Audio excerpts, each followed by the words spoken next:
is talk about kind of gush over how much I love this music, Yeah. which I could do all night. The quote unquote fangirling, right? Yeah. I'll do that. No, man. For me, I just find the whole thing fascinating, and I think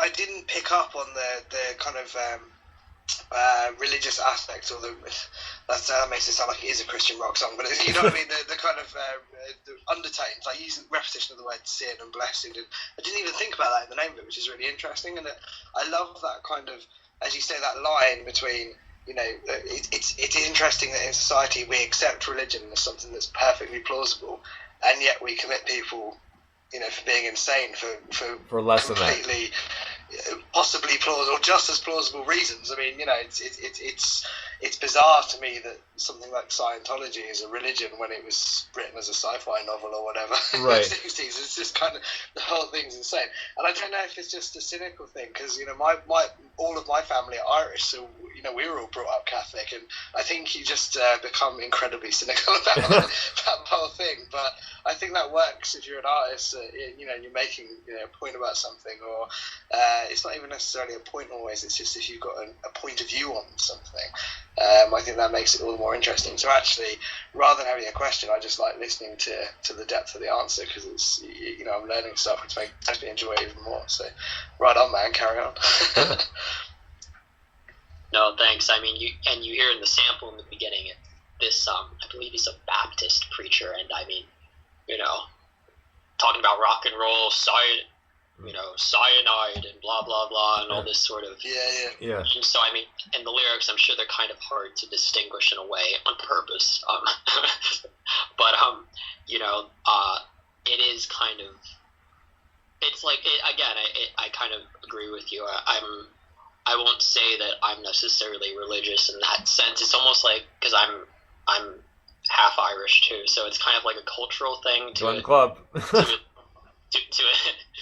a degree, and you just kind of, so I wouldn't say, you know, because people think, oh, you're Catholic, like you're really like hardcore, like into like, you know, I mean, it's kind of, so I just kind of, I appreciate the history, and just it's very interesting. So I'm interested in kind of with this song analyzing that whole idea and walking that line, because it is a very dark, that, you know, right, kind of song that would be perceived as being satanic or something, you know, it's the something devil. like that, very Marilyn Manson almost kind of, ooh, like it's like, but it you know, I like to walk that line. I like to kind of, you know, I don't like things that are very simple, and just things that you can kind of dig away at and kind of bring your own perspective to, you know, to what you think the song's about.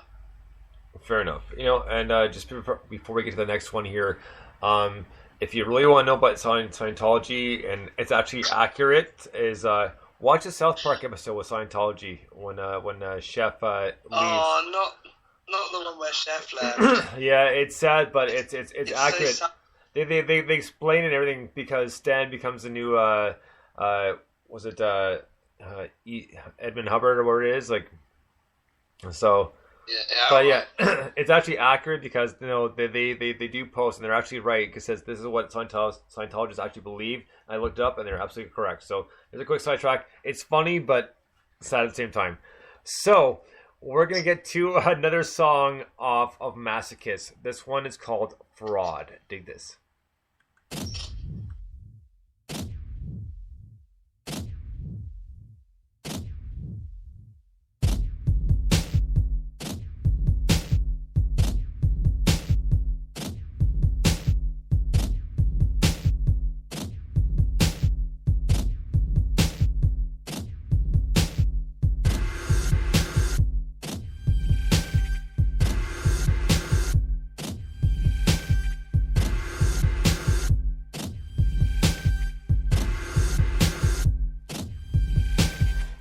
Stare at the sunlight, shines down on my knife, glistens and glows. I'm watching the night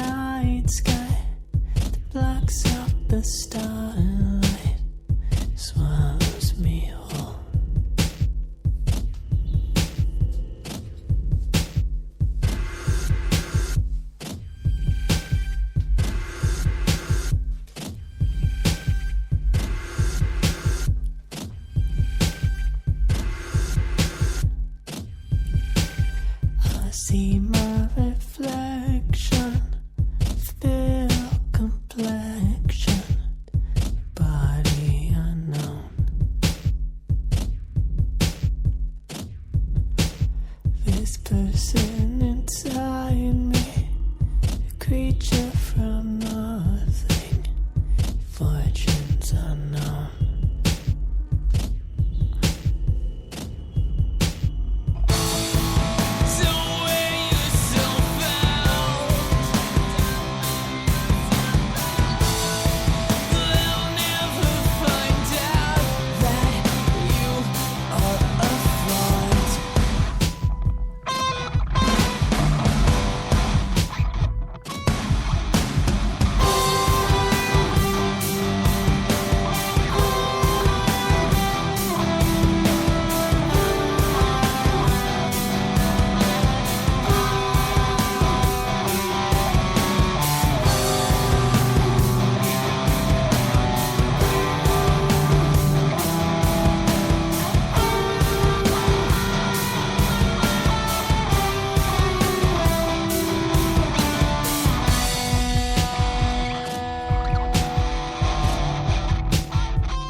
If I absolved you, tell me it's not true. Stories they told.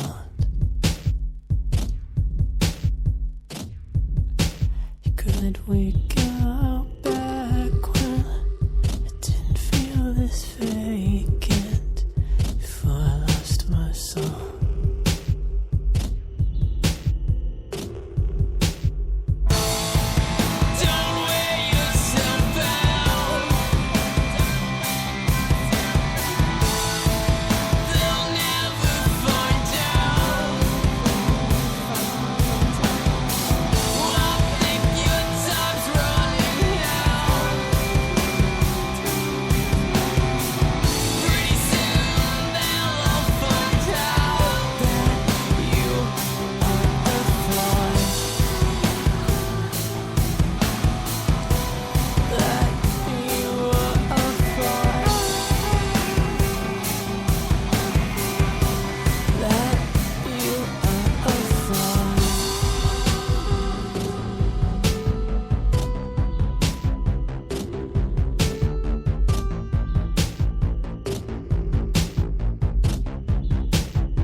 Right on. That was Ill Advised with Fraud. Now, Mike, did you see by 10 seconds the hands?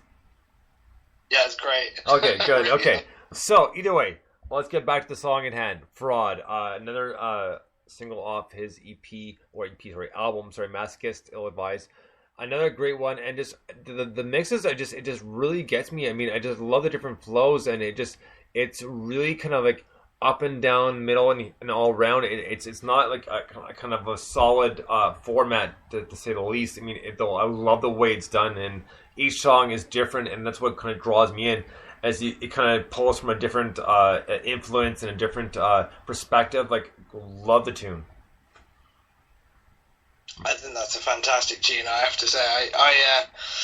So I have two things, loads of things I could say about that, but one is it really shows off your vocal range. So from someone that can't sing at all and just kind of like pisses it up on the guitar, I'm always fascinated by people that can actually sing. But that's one that really lets your vocals shine. I mean, the other one does to an extent because you've got the kind of roaring, but this has got some proper nice little high notes and some little intensities in there which we like. The question I was going to ask you actually is on the chorus, did you double track or triple track that, or is it like a pedal, or there's loads of stuff going on in that. But before you answer that, the other thing I'll say is that it shows off as well your competence as a guitarist, because just a little they're not really solos, they're like little licks that just come in throughout it that are so perfectly placed. Remind me actually of like B.B. King, where it's like he's not playing a lot of notes, but he's playing a couple of notes really well and just letting them flow in the song. And I love that from a guitarist point of view. That's really sexy to hear. So that's cool. But yeah, tell me about the vocal thing. How did you? Oh geez. First of all, thank you. Wow, B.B. King. Oh my god. I don't think I'm that great of a guitarist, but thanks. Yeah. I mean, for that one. For the vocal, I think the vocal is just, I think it's only, the first chorus, it's just one vocal track and then one harmony that ekes in between, and then the second one, I think it might be double tracked with the harmony. So I think that's all that I know the drums. I got to give it up to Michael James for that because he spent a long time getting that room sound from the drums I recorded. Okay. And, just to make them sound massive like that. So I got to give it up to him for that. But for this song, I kind of wanted to go for that very imperfect, almost like Plastic Ono Band. It was like what like kind of that kind of vibe to it. With like kind of the really big like messed up drums and the guitars that are just like a little off, not perfectly in time, kind of like those licks you were saying, like just kind of that idea of, because the song is called Fraud, of falling apart, like the facade is kind of cracking, so very obvious things like that. That's kind of so to listening. No, I know I was playing messed up notes. That was the point. I'm not. Wasn't an accident. Some people. Because but what you were saying about the guitar playing, I appreciate that, because I know I don't really play guitar, at least with leads, in the typical way.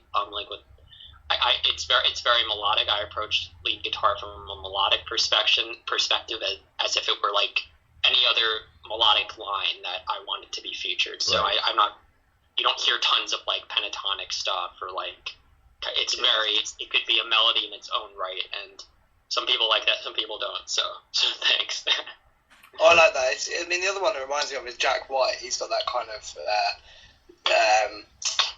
It's simple, but it's not actually. If you try and learn a Jack White guitar solo, it actually takes a bit of getting your head into, because it's not kind of traditional. But he's not like he's playing loads of notes and shredding everywhere. It's just that he's kind of, it's the same kind of vibe where it's slightly out, and it will come in, a beat before the bar or whatever, and just kind of hit you in a slightly different way, and he'll hold a note for slightly too long or whatever, but it works. I love that.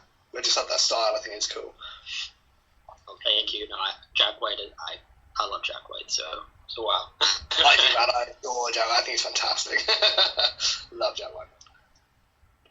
I totally agree, and I just been sitting back and listening. It's actually nice to kind of take a little bit of a break. So, my 2 cents is, yes, I do agree, and that's enough of that chapter. So, so next up, we're gonna get to one more song off Ill Advised's new album. This one's called American Psycho. Dig this.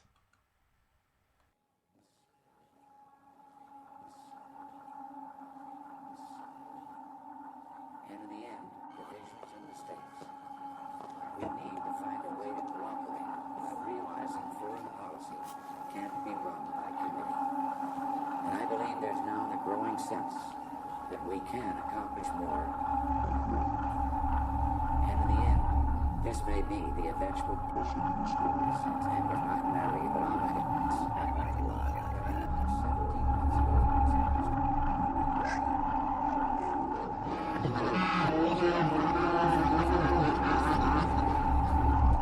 It's so funny, isn't it?